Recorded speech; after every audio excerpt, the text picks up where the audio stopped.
네, 오대영 라이브의 간판 코너 단도직입을 시작하겠습니다. 월요일에 만나는 정치 고수 두 분입니다. 홍익표 전 더불어민주당 원내대표, 김종혁 전 국민의힘 최고위원입니다.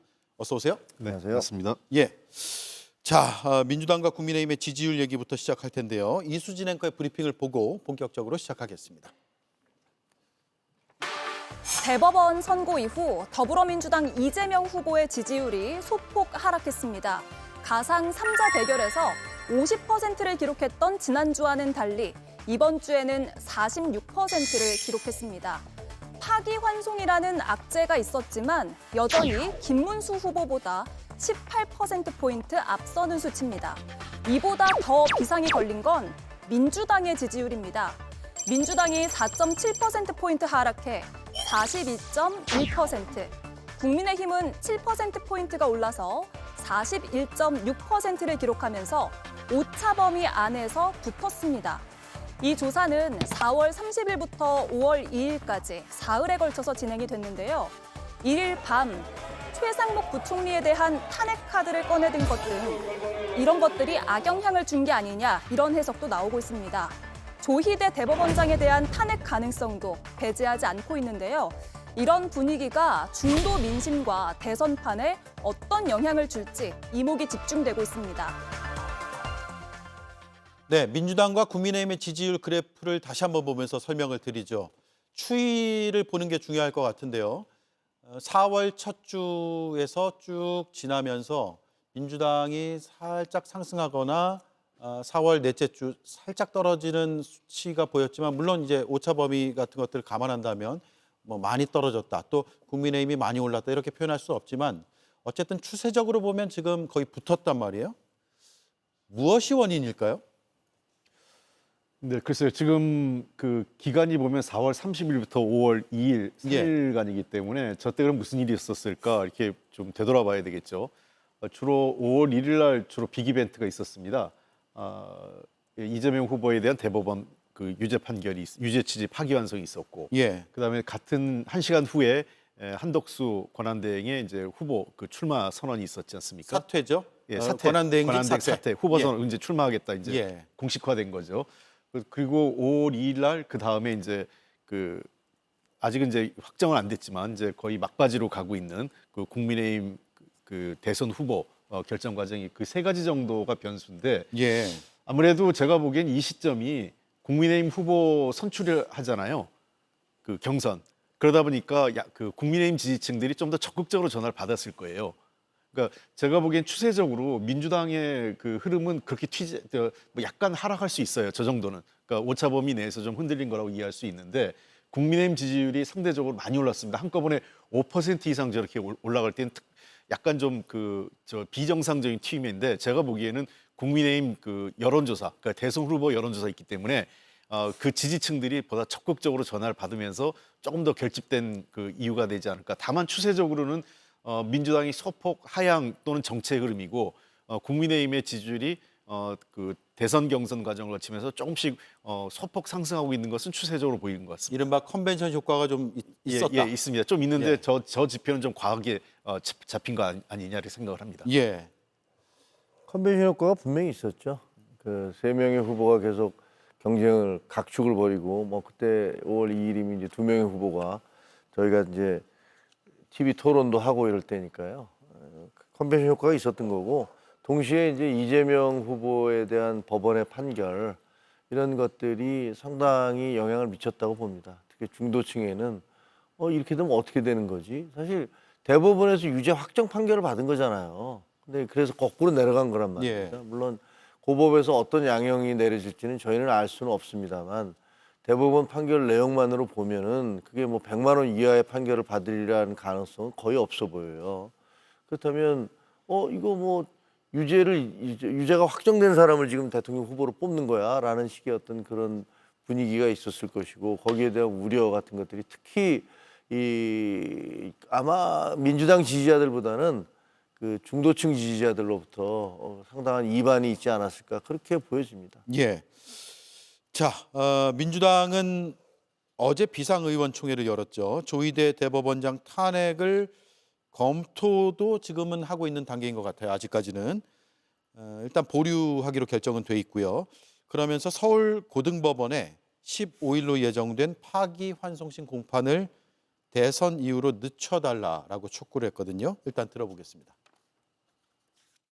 이번 대선에 출마하는 후보의 등록이 완료되고 선거운동이 시작되는 5월 12일 이전까지 선거운동 기간 중 잡혀있는 출마 후보들에 대한 공판 기일을 모두 대선 이후로 변경하십시오. 12일까지 연기하지 않으면 입법부에 국민이 부여한 모든 권한을 동원해서 이 사법 쿠데타가 진행되는 것을 막겠다라고 하는 겁니다. 예, 공식 선거운동이 시작되는 5월 12일까지 공판 기일을 변경하지 않으면 모든 권한을 동원하겠다. 어떤 의미로 봐야 됩니까? 의원총회가 있었는데요. 어제 의원총회에서 결정이 사실은 보류라기보다는 지도부 위임이라고 해석을 하는 게 맞습니다. 예. 그러니까 위임을 했다는 것은 언제든지 탄핵 카드를 쓸 수 있는 상황이라고 생각하시면 됩니다. 그래서 지도부란 건 선대위가 되는 건가요? 아니면 당 선대위 최고위원회? 플러스 당 당 예. 최고위가 지금 선대위에 다 포함되어 있기 때문에 예. 선대위 또는 뭐 당 그 최고위원회 둘 다 복수라고 볼 수 있겠고요. 네. 현실적으로 지금은 아마 그 당 선대위 쪽에 훨씬 더 무게가 있을 텐데 그게 어느 경우든 뭐 제가 보기엔 큰 차이는 없을 거로 생각됩니다. 의원총회에서 의견을 모아서 현재 원내대표가 당대표 권한대행을 겸임하고 있기 때문에 당 원내대표가 언제든지 그 필요할 시에는 그 대법원 법원과 관련된 탄핵 조치를 필요한 조치를 취하는 것에 대해서 당이 이견이 없다라는 것에 대해서 권한 위임을 한 상태이기 때문에 네. 일단은 5월 15일 그 예정돼 있는 2심 재판의 기일이 연장되느냐 안 되느냐가 아마 중요한 시금석이 될 것 같습니다. 만약 예. 15일에 그 2심 그 고등법원이죠. 고등법원 재판이 연기되거나 변경되지 않는다면 민주당 차원에서는 현재 위임된 그 탄핵안이 실현될 가능성을 배제할 수 없다. 이렇게 실현 생각합니다. 가능성을 배제할 수 없다. 이런 입장이고요. 협박하는 거죠, 뭐. 그러니까 탄핵을 검토했는데 일단 지도부에 맡기겠다. 그러면서 그 파기환송심 그 선거운동 기간 중 잡혀 있는 출마 후보들에 대한 공판 기일을 모두 대선 이후로 변경하십시오라고 이렇게 명령하듯이 얘기하고 있잖아요. 일단 출마 후보들이 뭘 공판이 있습니까? 이재명 후보 한 명밖에 없는 거 아니에요? 출마 후보들은 아니죠. 그냥 이재명 후보에 대한 것을 연기하십시오라고 얘기하는 게 그게 솔직한 얘기죠. 그리고 하지 않으면 사법 쿠데타가 진행되는 것을 막겠다라고 얘기하셨는데 그럼 이거는 거꾸로 표현하면 입법 쿠데타를 하겠다라는 거나 마찬가지라고 생각돼요. 사법부의 그 자신들의 권한에 의해서 그걸 행사하는 그것을 쿠데타라고 얘기를 한다면 그럼 입법부가 그 마음에 안 든다고 그래서 탄핵을 하겠다. 대법원장도 탄핵하겠다. 누구도 탄핵하겠다라고 얘기하는 것은 그 입법 쿠데타인가요? 예. 그러니까 그러는 것은 제가 보기에는 이 완전히 눈 가리고 아웅하려는 것이고 이런 사태가 벌어진 것은 사실은 그 대법원에서 유죄가 확정된 분이 지금 대선 후보로 나왔기 때문에 그런 일들이 모두가 벌어지는 것 아닙니까? 그 국민한테 사과해야 될 판에 지금 이렇게 협박하는 건 저는 옳지 않다고 봅니다. 예. 자, 당 지도부에 일단 일임이 돼 있는 탄핵 여부 그리고 공판기일 변경에 대한 촉구에 대해서 이재명 후보의 입장이 앞서 제가 이제 프로그램 시작하면서 제가 직접 속보로 전해드렸는데 그 발언이 들어왔으니까 영상으로 확인해 보시죠. 이 내란 극복을 위해서 우리 당에서 국민의 눈높이에 맞춰서 필요한 조치들을 잘 해 나갈 것이라고 생각합니다. 헌법 116조인가에 그런 게 있다고 해요. 선거운동의 공평한 기회를 보장해야 된다. 헌법 정신이라고 하는 것도 우리가 한번 생각해 보면 좋겠습니다. 예, 헌법에 공평한 선거운동을 보장해야 된다라는 취지의 조항이 있다라는 말로 공판 기일 연기 혹은 이제 대선 이후로 이걸 미루자라는 주장에 좀 힘을 실는 듯한 그런 발언으로 들리네요. 예, 그렇습니다. 지금 본 선거운동이 시작된 이후에 지금 이재명 후보와 관련된 그 공판이 확정되는 게 5차례 지금 돼 있는 걸 알고 있어요. 그리고 특히 투표 당일인 6월 3일까지 지금 잡혀 있는 상황인데 대장동 관련 재판이죠. 예, 그렇습니다. 예. 뭐 여러 가지 건이 지금 있기 때문에 지금 그 잡혀 있는데요. 제가 보기엔 이거는 좀 과한 것 같습니다. 과한 것 같기는. 왜냐하면 본선거 운동 기간이라는 것은 원래도 이런 특별한 상황이 있을 때 국회의원 같은 경우 예를 들면 본회의 기간이라든지 특히 국정감사 그 정기국회 때 국정감사 기간 또는 일반 정무직 공무원 그 이제 예를 들면 장관급일 때는 중요한 국가적 행사나 이런 게 있을 때 기일 연장을 해주기인데 예. 이번 같은 경우 대통령 선거라는 특성을 감안하면 제가 보기에는 그 재판 기일을 조정하는 것이 타당하고요. 불가피하게 예를 들면 100번 양보해서 지난번에 있었던 그 대법원 3심 같은 경우는 대법원의 판결이기 때문에 이해한다 하더라도 지금 현재 다른 심사 과정은 대개 1심 또는 한 개 위증교사가 아마 2심일 텐데요. 이런 경우에 그 재판 선고도 아니고 공판이거든요. 그래서 이런 경우는 제가 보기에는 선고하는 것도 선고 기일도 아닌 상태에서의 공판을 계속할 그 선거 기간 중에 하는 것은 너무 과한 것 아닌가 이런 생각입니다. 예. 뭐 일견 그런 일리는 있는 것 같아요. 왜냐하면 공식 선거운동 기간에 5번의 재판을 그러면 법정에 이제, 가야 예, 되니까. 뭐 그런 부분에 있어서 그 지적은 뭐 저는 뭐 일리가 있다. 만약에 입장을 바꿔놓고 보더라도 저희 당도 아마 그런 비판을 했을 것이다라는 생각이 들긴 하네요. 그거는. 근데 이재명 대표님이 뭐 발핏하면 계속 내란당이라고 그러잖아요. 민주당에서. 근데 저는 정말 받아들이기는 어려워요. 왜냐하면 비상겸 그 우리 당 대표가 한동훈 대표가 이것은 위법하고 불법적인 것을 막겠습니다라고 제일 먼저 그 막고 나선 거 아닙니까? 그리고 그 의원들을 그 같이 대동해서 국회 본회의장으로 갔던 것이고요. 그래서 그 가결 표결을 하는데 앞장섰고요. 뭐가 내란당입니까? 아니 그게 가사 내란 혐의가 있다 하더라도 재판에서 확정돼야 될 것이고 그건 윤석열 전 대통령이 한 거지 그게 당에서 했습니까? 당에서는 아무도 모르고 있었지 않습니까? 근데 그것을 내란당 얘기를 하면서 본인의 어떤 범죄 사실에 대한 그럼 우리는 그럼 범법자라고 불러야 됩니까? 이재명 대표를 야, 저 범법자 후보가 이렇게 부르지는 않지 않습니까? 그럼 똑같이 얘기를 하면서 내란당이 뭐 이것을 내란 극복을 위해서 지금 대한민국 내란이 진행 중입니까? 어쨌든 비상계엄과 관련된 사람들은 대통령을 비롯해서 파면되고 재판을 받고 있어요. 지금 다 구속되고. 근데 그런 식으로 그 상황을 이렇게 완전히 나누어서 한쪽을 뭐 내란당으로 몰아붙이는 것은 뭐 선거 때니까 그럴 수 있다고 하더라도 그거는 온당한 주장은 아니라고 생각합니다. 예. 그 부분은 한 가지만 제가 말씀드리고 싶어요. 사실은 이제 한동훈 대표나 김종국 최고위원 같은 경우는 일관된 입장을 가졌는데 지금 내란의 제일 우두머리인 윤석열 전 대통령이 버젓이 밖에 있는 상황이고 제가 보기에는 사실은 이번 기회에 대선을 앞두고 도저히 이해가 안 되는 거는 국민의힘에서 사실은 윤석열 전 대통령에 대한 출당이나 그 권고 저 사퇴 그러니까 당직을 내놓는 출당 이런 것들이 이루어졌어야만 사실은 정상적인데 아마 한동훈 후보는 그런 얘기를 좀 했던 것 같아요. 제 기억에는. 근데 그것이 이루어지니까 사실은 민주당으로부터 그런 공격을 받거나 또는 외부로부터 그런 그 국민의힘이 공격을 받는 빌미를 제공하고 있는 원인 제공도 있다 생각을 합니다. 예. 자, 그 얘기는 정말 끝이 없이 나오네요. 어쩔 수 없어요. 예. 자, 지난 주말에 의원총회까지 열고 또 탄핵 얘기까지 나오고 결국 기일 변경을 일단 촉구하는 쪽으로 의견이 모아지긴 했지만 상당히 민주당이 긴박하게 돌아갔는데 그 긴박하게 움직인 이유가 하나 될 수도 있는 발언이 있었습니다.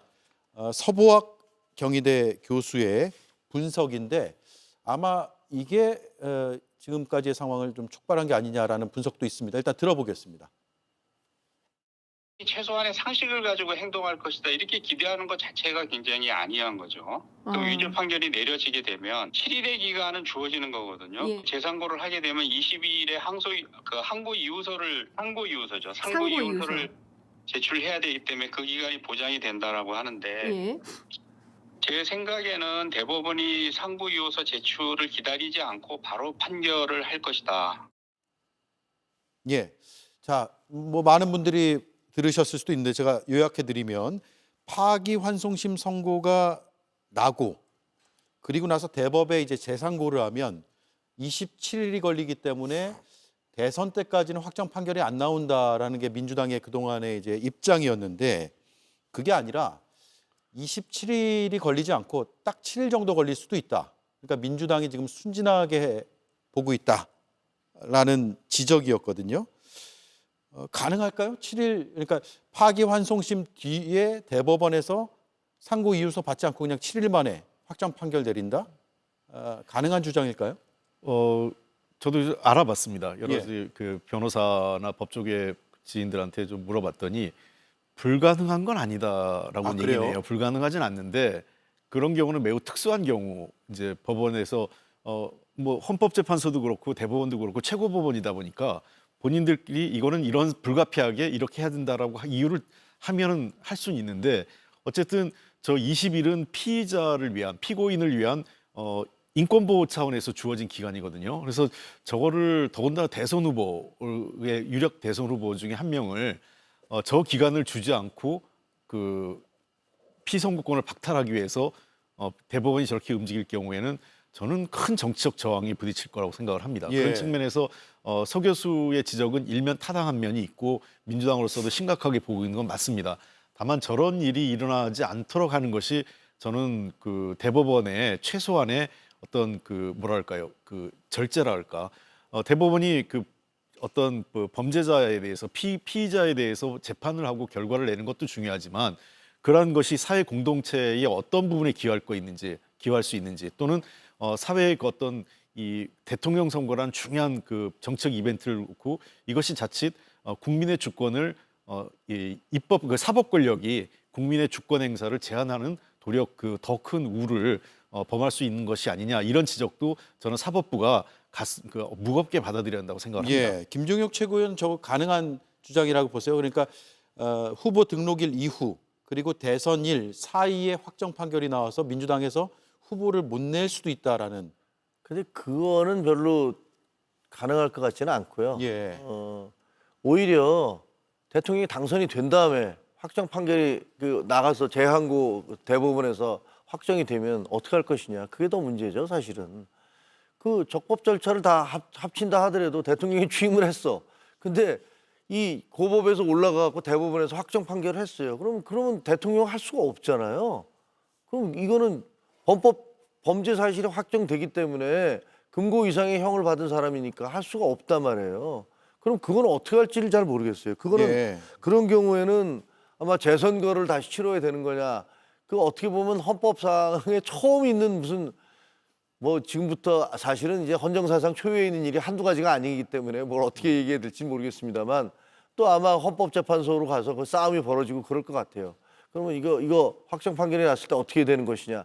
이런 또 법리 싸움이 벌어질 것 같은데 그건 저는 뭐 제가 법률가가 아니라서 그건 잘 모르겠습니다만 지금 더 걱정해야 될 것은 저는 날짜가 아니라 실질적으로 정상적인 절차를 거쳐서라도 재상고까지 했을 때 그게 유죄가 확정이 됐을 경우는 어떻게 되냐. 헌법 84조 조항을 어떻게 해석해야 되느냐. 예. 이거는 큰 논란이 되겠죠. 예. 저도 그 김정혁 최고위원 말씀에 굉장히 공감하는 게 이 84조에 대한 해석에 대해서는 두 가지 해석이 분명히 있는 거 아니겠습니까? 민주당의 해석이 다르고 국민의힘 해석이 다른 상황이기 때문에 저는 대법원이 이재명 후보에 대한 재판을 서두르기보단 이 사안에 대한 헌법재판소와 대법원 간의 의견 조율이 좀 필요할 것 같아요. 그래야만 여전히 이제 우리 당이나 또 우리 당 주변에 또 그 법조인들은 84조는 현직 대통령 당선된 직후에 바로 대통령이 되지 않습니까? 당선된 대통령한테는 적용된다. 예. 그래서 형사상의 소출을 안 받기 때문에 재판도 다 중단되는 것이다라고 우리 해석을 하고 있고 반면에 국민의힘과 일부 보수적인 법조인들 쪽에서는 그 소추에서는 기소만을 제외하는 거지 현재 진행되는 재판은 받는 거라고 해석하기 때문에 예. 이 부분은 대법원의 일차적 판단이 있었지만 당연히 헌법 상황이기 때문에 헌법재판소도 관련될 수밖에 없거든요. 저는 이런 부분에서 사법 차원에서 이거는 정확하게 좀 정리를 해줘야 된다고 생각을 합니다. 예. 자, 지금 사건 기록을 제대로 검토했느냐 안 했느냐 굉장히 또 하나의 쟁점이 됐는데 대법원에서는 그거 다 검토할 필요가 없다라는 취지의 입장도 뭐 일부 언론 보도에서 나오는 것 같고요. 또 반면에 천대엽 법원행정처장은 기록 다 봐야 된다라는 취지의 또 답변을 지난 금요일 날 국회 대정부 질문에서 했거든요. 대정부 질문이 아니라 긴급 현안 질의에서요. 졸속이냐 아니냐. 일부 현직 판사들도 너무 급하게 판결을 내렸다라는 비판을 하기도 했는데 물론 또 다른 의견의 판사들도 있고요. 두 분이 어떻게 보시는지는 짧게 한 말씀씩 듣고 가면 좋을 것 같습니다. 먼저 김종혁 최고위원님. 저는 이 사안은 온 국민이 다 알고 있는 거라고 생각을 해요. 김문기 씨에 대해서 알았다 몰랐다. 그다음에 두 번째 사진 조작, 이게 사진 조작이냐 아니냐.